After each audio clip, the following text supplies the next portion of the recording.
ropes down. I think they've done that before.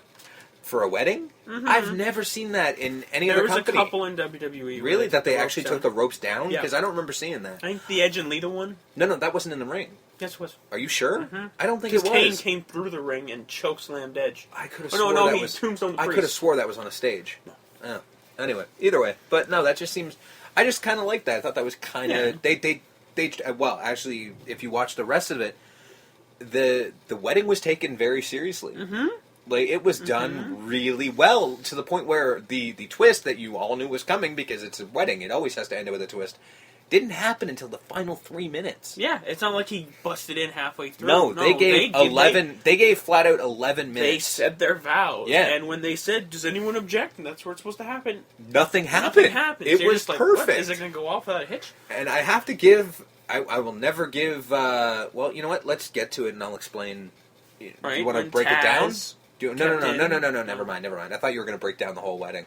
What do you mean? Oh, I just thought you were going to go point by point of what happened. Well, Obviously, I kind of skipped through it a little bit because I'm like, okay, they're saying their vows. Well, I mean, Hogan came out. I did actually literally, YouTube, thank you, I watched the wedding right before you got here. Mm-hmm. So yeah, I mean, Brooke came down, it was a big question, everybody's asking, is it going to happen, and Brooke's coming down, she keeps looking behind her, and sure enough, Hogan comes out. Surprise, surprise. No music or anything. No, like Hogan music started. Yeah, he didn't. He just came out, which was kind of cool. Excuse me. And but here's my thing. Bully Ray did a phenomenal job. Yeah. He looked happy. He looked so fucking happy. He Brooke acted his ass off. Brooke looked like a plastic fucking doll. Yeah, well, she can't act. She had nothing. She can't act. No, I know she can't act, but...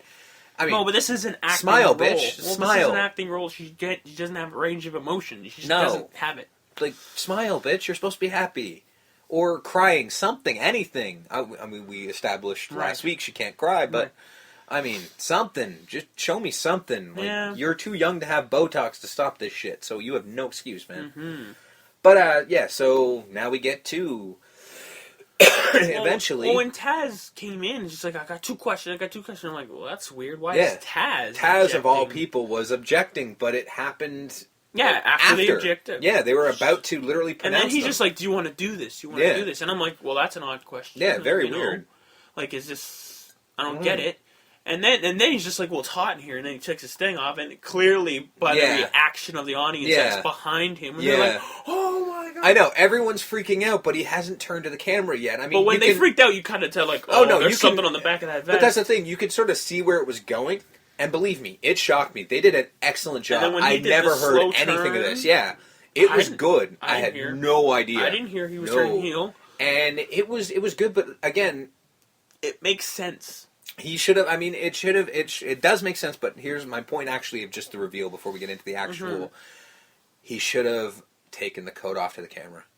I'm sorry, it's so stupid that he didn't. I mean, that's clearly a camera angle issue. That's something they should have worked out beforehand of where he was going to take that jacket off, because that was idiotic. Because at this point, also, the people that were at the wedding all couldn't see it either.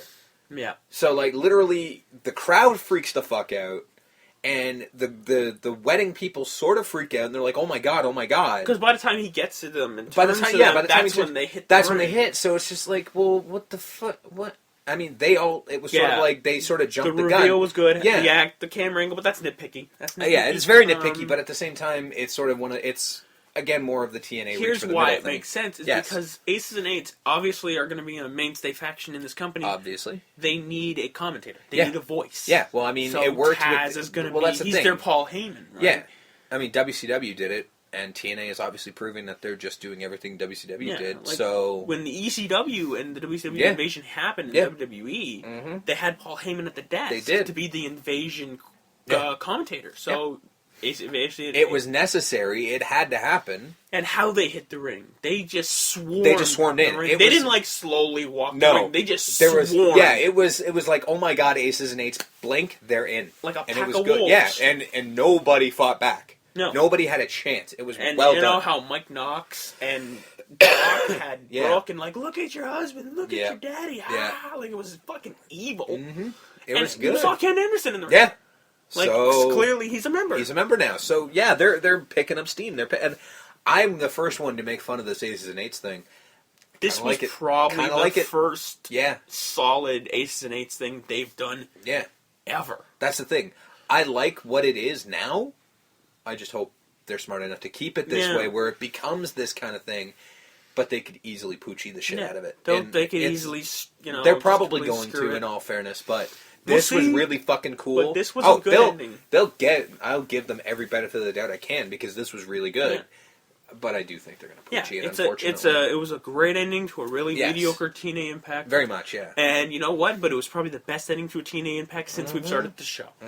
So, you know what I mean? This, I'm going to spring this on you. Yes. We didn't talk about this beforehand. Okay. But before we get into WWE, I have in front of me the schedule of not pay-per-views. Right. But these are going to be the upcoming TNA specials throughout the year. Right. Okay. There's going to be 4 pay-per-views. There was a Genesis one that we just had this month. Yes. Lockdown in March. Okay. Slammiversary in, I believe, June. Okay. And Bound for Glory in October. That's good. And then there's going to be, 1, 2, 3, 4, 5, 6, 7, 8. 8 little specials. Now here's my thing. I think they're going to be pay-per-views. That's interesting. Smaller pay-per-views. I don't know if they're going to be Impacts, but I heard somewhere they might be cheap pay-per-views, like $15 ones. See, here's my problem with it. I don't like that, because this was something that I've been saying for years the WWE needs to go back to 4. Right? And TNA started doing it, but now you're telling me that they're going against what I want. They're not pay-per-views. No. They're I think they've been akin to what WWF used to do. They're akin to in your houses. Right? No, that's fine. But my problem is the reason I wanted WWF or E to go back to 4 pay-per-views is I wanted them to take the time to build feuds like they used to. No, but these aren't going to be storylines. Yeah, but these bullshit. No, they're not. You're telling me. To you okay, well then explain it. All right. Okay, the first one in April is going to be just an X Division one. Okay, fair enough. Straight X Division wrestlers, no storylines or anything. Oh, just flat out wrestling. Yeah. Okay, this is kind of a good idea. It looks like they're trying to take Ring of Honor. The one in May is going to be a 24-man Joker's Wild tournament where they're just going to put 2 guys together and 2 guys, like a bunch of tag teams together, and make a one-night tournament. Okay. Winner gets $100,000. That's cool. No storyline. But here's where my problem comes in: is I have a feeling they're going to put storylines into Impact based on this. So, like, Maybe, but I don't know. Kind of like the way, I mean, even though it's a pay-per-view, but kind of like the way everyone's like, oh, I'm in the Royal Rumble, you're in the Royal Rumble, blah blah blah. Maybe it might be like the wild card tournament. They might do that. I doubt it. I hope not. I hope it just becomes more. Hardcore Justice 2, which is literally just ECW One Night Stand, what they did before. Fair enough. 10 Reunion, where they bring back the 6-sided ring and old TNA wrestlers. Oh, that's fucking cool. And they just have have an old school show. That's cool. There's going to be a knockout one for the knockouts to have a tournament. Whatever. There's going to be I'll probably still watch TNA International Incident. Burn? Where there's going to be wrestlers from the United States, Canada, Mexico, Ireland, Germany, that's United dope. Kingdom, India, Japan, and it's going to be a tournament, and the winner gets a TNA title shot. I don't know if it's the TNA World title or whatever. But that's fucking cool. And they're going to have an X Division World Cup. Oh. Where there's 4 teams competing. Right. In singles matches, tag matches, 6-man matches, and 8-man matches. Cool. And there's going to be, and at the end, I guess this is going to be near the end of the year, there's going to be a World Cup of Wrestling. Oh. Where they're going to have 4 teams. Consisting of a heavyweight, an X Division wrestler, and a tag team. Okay. And they're going to be in singles, tags, gimmick matches. Right. And at the end, they're going to have a 2-ring triple chase battle royal. Like a big-ass 2-ring battle royal at the end. I don't like the battle royal idea.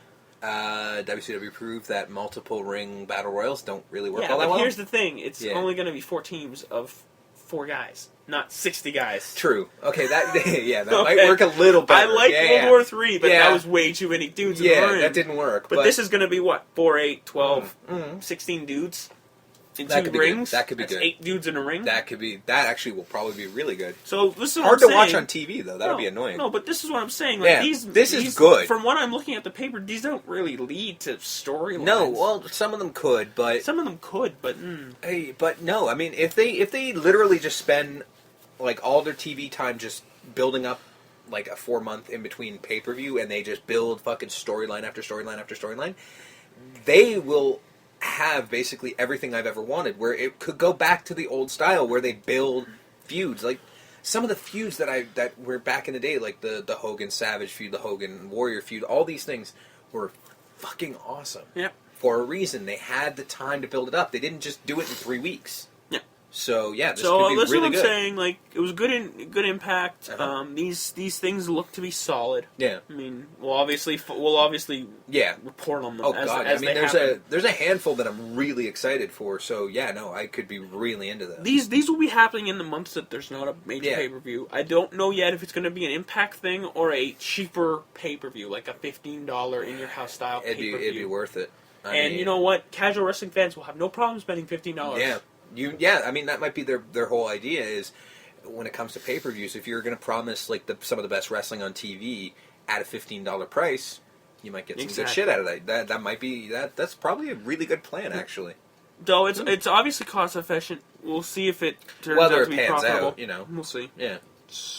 It'll be an interesting year for TNA. Oh, definitely. So I guess from that note, we'll go to the WWE. Let's do it. There was a go-home show for Raw. Yeah. But we'll start with SmackDown. Of course. Once again, SmackDown every week now is being quick, concise, not a lot of segments. Yeah. There was 5 segments and 6 matches, so it was even. TNA, yeah, pay attention. It was even because they have 2 hours too, just like TNA does. Exactly, and they know how to use it. So the first segment was a Fiesta del Rio, big championship celebration. Okay. It was just stereotypes galore. There was a mariachi band and a dancer, a Fiesta dancer, and it's WWE, dude. There was a Mexican hat dance. Of course, there was. Booker T did a spinneroni. I think there was a pinata in the background. Of course, there was. I mean, Big Show and Ziggler came down just to spoil it, ruin shit. Yeah. And then Sheamus came down to help him out. Yeah. And, I mean, Ziggler did one good thing. It's just like, what's stopping me from letting Big E drop you right now and me cashing in my thing? Yeah. And then he's like, "Oh, I'll fight you, SA or whatever." Yeah. And then Big Show came down, didn't say anything. He just looked pissed. Looked all angry. He just looked like he was having a bad day, and when a 9'4", 400-pound man. Yeah. Yeah. I'd like to give him I wouldn't like to give him a hug. He may kill me. So, but Booker T came down, said, "Y'all gotta stop fighting. Yeah. Tonight we're gonna have a main event: Big Show Ziggler versus Del Rio and Sheamus." Whatever. So cool. Whatever. Yeah. Thumbs up. Why not? First match: Kofi versus Antonio Cesaro. I'm sure it was a good match. Good match. Great ending. Oh yeah. Kofi did a springboard off the top rope. Right. Antonio caught him. Right. And hit him with the neutralizer immediately. Jesus. That's messed up. Like, literally caught him backwards, like front forward, God. and then just dropped him right there. Proof that this guy is a man beyond all men. And it's just, it's how crisp and clean he is. Yeah. And so he wins. Miz in the back, because they're feuding, and he's watching on the camera. Sure. He walks away. Yeah. Primo, Epico, and Rosa show up, and they're like, You're Ric Flair's sidekick now, and he was a great wrestler, and you're nothing, ha ha ha. As we expected. And then Miz is just like, you haven't said anything for 2 years, and this is what you come up with? Yeah. Actually, he has a point, actually. Yeah. And then he gets Rosa mad because he says something to her, and then he's like, I'll fight you. He calls Primo Epico. He's just like, then who are you? I'm Epico. He's like, it doesn't matter who you are. I'll beat whoever, which one of you. Right. So that leads into a match later on. Sure. Second match, Kali versus Tensai. Kali wins. I don't care. I don't care. Albert Tensai. And, he needs to be released. That poor guy needs to be released and go back to Japan. Poor fat Albert. Third segment. Yep. Team Hell No and Randy Orton. Okay. Before their match. Yeah. Talking about they need a big group hug after the win. And Randy's right. like, well, I'm not much of a hugger. So. Yeah. Okay. Whatever. But we get into the match. Okay. Randy Orton, Hell No, versus Barrett and Rhodes Scholars. I fucking hate Randy Orton so much. Yeah. Whatever. Yeah. He's not everyone's cup of tea, but he's certainly not mine. There was a decent match. Sure. Randy Orton, Hell No won. Yeah. And then group hug. Oh, God. Daniel Bryan, arms out. Orton just like, no, I'm not going to hug you. He turned around and Kane just grabbed him, attacked, hugged him. And then Daniel came in behind him and had a Randy Orton sandwich situation. And Randy Orton just did not look like he wanted to be there. See, that's the thing. I would like to make fun of it, but I think I would find it funny. Like, maybe in the back of his head, it's like, I was world champion. I'm a 9-time world champion. This is fucking ridiculous. You know? Well, at the same time, you got to be thinking, like, Kane. Yeah, exactly. Kane's just like, I don't care. I'm being paid. Whatever. Yeah, it's He's got a belt. He doesn't care. Yeah, that's true. Miz ended up fighting Primo in the fourth match. Won with the figure 4. So we were right. So he's It's hitting his those thing. figure fours. Fair enough. Like it or hate it, internet. Yeah. The